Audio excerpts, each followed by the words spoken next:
ওই মাটি পোড়ায় পোড়ায় বানাইছিলাম ইট,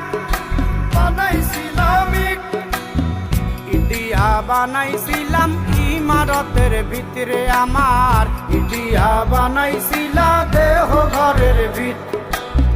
দেয়ালের মাঝখানে হয় পাপ, পাকড়ার লাইগায় আল্লাহ বানায় নায়া সাপ রে আমায়, পাকড়ার লাইগায় আল্লাহ বানায় নায়া সাপ।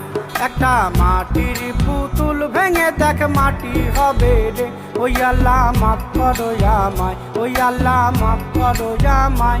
একটা মাটির পুতুল ভেঙে দেখ মাটি হবে রে।